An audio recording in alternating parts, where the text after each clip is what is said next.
જી નમસ્કાર, અમારી ચેનલમાં ફરીથી એક નવા વિડીયોમાં તમારું સ્વાગત છે.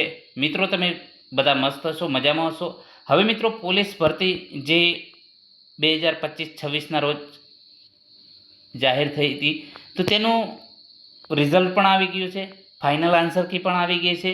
તો મિત્રો જે ક્વોલિફાઈડ ઉમેદવારો માટે દસ્તાવેજ ચકાસણી માટેની યાદી જાહેર થઈ છે, તો તેના વિશે આ વિડીયોમાં ચર્ચા કરીશું. તો અહીં મિત્રો તમે જોઈ શકો છો, તારીખ 14/8/2026, જાહેરાત ક્રમાંક GPRB 2025-26 અન્વયે લોકરક્ષક કેડરની દસ્તાવેજ ચકાસણી માટે ક્વોલિફાઈડ ઉમેદવારોની યાદી જાહેર કરવા બાબત. તો મિત્રો, જે દસ્તાવેજ ચકાસણી માટે જે ક્વોલિફાઈડ જે ઉમેદવારો છે, તો એમની યાદી જાહેર થઈ છે. તો તેના વિશે ડિટેલમાં ચર્ચા કરીશું. તો તારીખ 8/7/2026ના રોજ જાહેર કરવામાં આવેલ લેખિત પરીક્ષાની જે ફાઇનલ આન્સર કી બાબતે ઉમેદવારો તરફથી મળેલ તમામ રજૂઆતો ધ્યાને લીધેલ અને ફાઇનલ આન્સર કીમાં કોઈ પણ પ્રકારનો ફેરફાર જણાયેલ નથી. તારીખ 11/7/2026ના રોજ લેખિત પરીક્ષાના ગુણ વેબસાઇટ ઉપર જાહેર કરવામાં આવેલ હતા. લોકરક્ષક કેડરની જે લેખિત પરીક્ષામાં મેળવેલ ગુણ તથા જે વધારાના ગુણ, જેવા કે રમતગમત છે, વિધવા છે, NCC સર્ટિફિકેટ, પછી અલગ અલગ યુનિવર્સિટી, રક્ષા યુનિવર્સિટી છે, Rashtriya Raksha university, national forensic science university, degree diploma, જે નિયમ પ્રમાણે જે મળવાપાત્ર ગુણ એ ઉમેરી અને એમાં મેળવેલ ગુણ મુજબ દસ્તાવેજ ચકાસણીની આ યાદી તૈયાર કરવામાં આવેલ છે. જો આવા ઉમેદવારોની દસ્તાવેજ ચકાસણી સમયે નિયમ મુજબ માન્ય જો પ્રમાણપત્ર ધરાવતા ન હોય, તો એમાં ઉમેરવામાં આવેલ વધારાના ગુણ રદ થશે. એ તમે એના બંધન કરતા રહેશો. એટલે કે જે એક્સ્ટ્રા ગુણ તમે મેળવેલા છો અને પછી તમારી પાસે બીજા કોઈ અન્ય સર્ટિફિકેટ છે, રમતગમત કે જો કોઈ અન્ય રક્ષા યુનિવર્સિટી કે બીજી કોઈ અન્ય યુનિવર્સિટી, બરાબર, તો જો એમાં બરાબર નહીં હોય તો તમારું એમાં તમારી ઉમેદવારી મતલબ કે એ ગુણ રદ પણ થઈ શકશે. અનામત કેટેગરીના જે ઉમેદવારો, એટલે કે જે અનામત કેટેગરીના જે ઉમેદવારો ઉંમરનો અથવા ST કેટેગરીના ઉમેદવારો ઉંમર અથવા ઊંચાઈનો લાભ લીધેલ ન હોય અને જનરલ કેટેગરીના કટ ઓફ કે તેથી વધુ ગુણ ધરાવતા હોય, તો તેવા ઉમેદવારોનો જનરલ કેટેગરીમાં સમાવેશ કરવામાં આવેલ છે.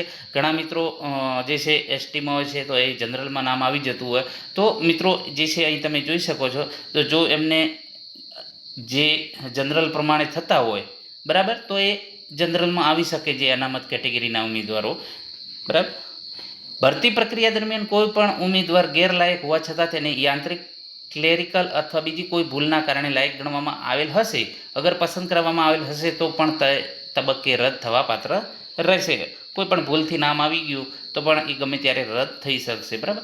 લેખિત પરીક્ષા દરમિયાન દરેક વર્ગખંડમાં ઉપયોગમાં કરવામાં આવેલ CCTV કેમેરા રેકોર્ડિંગની ચકાસણી કાર્યવાહી હાલ ચાલી રહેલ છે. જો કોઈ ગેરરીતિ માલુમ પડશે તો સંબંધિત ઉમેદવારોને રદ કરવામાં આવશે. એ બંધન કરતા રહેશે. સરકારશ્રી નામદાર કોર્ટ તરફથી વખતો વખત જે ચુકાદો નિર્ણય આવે એ તમામ ઉમેદવારોને બંધન કરતા રહેશે. સરકારશ્રીના ગૃહ વિભાગના 7/2024ના જે ઠરાવ છે એ પ્રમાણે પરીક્ષાના નિયમ મુદ્દા નંબર 8નો જે 7મા પ્રમાણે મુજબ ખાલી જગ્યાના 2 ગણા ઉમેદવારોને દસ્તાવેજ ચકાસણી માટે બોલાવવામાં આવેલ છે, બરાબર. તો એ પ્રમાણે 2 ગણાને પ્રથમ તબક્કામાં સામાન્ય કેટેગરીમાં ખાલી જગ્યાના 2 ગણા ઉમેદવારો અને અનામત કેટેગરીના ખાલી જગ્યાના 1 ગણા ઉમેદવારોને ચકાસણી માટે બોલાવવામાં આવનાર છે. જે જરૂર જણાય તો વધુ પણ ઉમેદવારોને બોલાવવામાં આવશે. લોકરક્ષક કેડરની લેખિત પરીક્ષા પાર્ટ A અને પાર્ટ Bમાં અલગ અલગ 40 ગુણ મેળવવાના હોય એ ઉમેદવારોની કુલ સંખ્યા અહીં તમે જોઈ શકો છો, 39,225 છે, બરાબર. જે પાર્ટ A અને પાર્ટ B, બરાબર. તો એમાં અલગ અલગ જે અલાયદું જે પાર્ટ A અને પાર્ટ Bમાં જે 40% ગુણ મેળવેલ હોય, બરાબર, તો એમાં 39,225 ઉમેદવારોની સંખ્યા છે. કુલ 12,733 ખાલી જગ્યાઓ માટે પ્રથમ તબક્કામાં કુલ 18,322 ઉમેદવારો દસ્તાવેજ ચકાસણી માટે ક્વોલિફાઈડ થયેલ છે, બરાબર. તો 12,733 જગ્યાઓ માટે પ્રથમ તબક્કામાં 18,322 ઉમેદવારો ક્વોલિફાઈડ થયેલ છે, બરાબર, પ્રથમ તબક્કામાં. હવે દસ્તાવેજ ચકાસણી માટે કેટેગરી વાઇઝ કટ ઓફ તમે અહીં જોઈ શકો છો. કેટેગરી જનરલ, તો પુરુષ ઉમેદવારો માટે કટ ઓફ 125 છે, મહિલા ઉમેદવારો માટે કટ ઓફ 104.75 છે, બરાબર. અને જે દસ્તાવેજ ચકાસણી માટે ક્વોલિફાઈડ થયેલ કુલ ઉમેદવારોની સંખ્યા જે છે અહીં તમે જોઈ શકો છો 10,901 જનરલ માટે. ઈડબ્લ્યુએસ માટે તમે જોઈ શકો છો પુરુષ માટે 114.50 છે, મહિલાઓ માટે 80.50 છે અને ટોટલ ઉમેદવારો 1,301. ઓબીસી માટે 119.25 છે, પુરુષ ઉમેદવારો માટે અટક્યું છે કટ ઓફ અને મહિલા ઉમેદવારો માટે 98.50 છે. ટોટલ દસ્તાવેજ ચકાસણી માટે 3270 બોલાવેલા છે અથવા તો ક્વોલિફાઈડ થયેલા છે.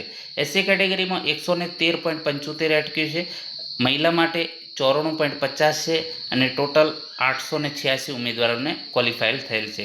એ પ્રમાણે એસટી કેટેગરીમાં 95.75 બરાબર પુરુષ ઉમેદવારો માટે, જ્યારે મહિલા ઉમેદવારો માટે 84.50 અટક્યું છે. ટોટલ 1923 ઉમેદવારોને ક્વોલિફાઈડ કરેલા છે.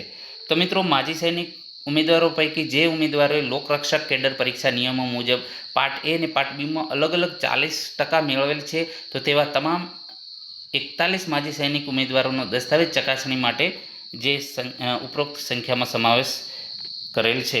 હવે મિત્રો, પુરુષ ઉમેદવારો દસ્તાવેજ ચકાસણી માટે અહીં જે શીખલી છે એ તમને પીડીએફ અમારી ટેલિગ્રામ ચેનલમાં મળી જશે. મહિલાઓ માટે પણ જે છે એ પણ ક્લિક કરશો એ તમને મળી જશે અમારી ટેલિગ્રામ ચેનલમાં. દસ્તાવેજ ચકાસણી અંગેની વિગતો ટૂંક સમયમાં વેબસાઇટ ઉપર જાહેર કરવામાં આવે, જેની નોંધ લેવા વિનંતી. બરાબર. તો મિત્રો, આ જે છે જે લોકરક્ષક માટે મતલબ કે દસ્તાવેજ ચકાસણી માટે કેટેગરી વાઇઝ કેટલું કટ ઓફ અટક્યું છે એ તમે અહીં જોઈ શકો છો. એ પ્રમાણે જે પણ મિત્રોનું નામ હોય અને પીડીએફ પણ આવી ગઈ છે, એ પીડીએફમાં તમામ પોતાનું નામ જોઈ શકે છે. બરાબર. ટોટલ જે છે અહીં તમે જોઈ શકો છો એ પ્રમાણે કેટેગરી વાઇઝ આપેલું છે. બરાબર.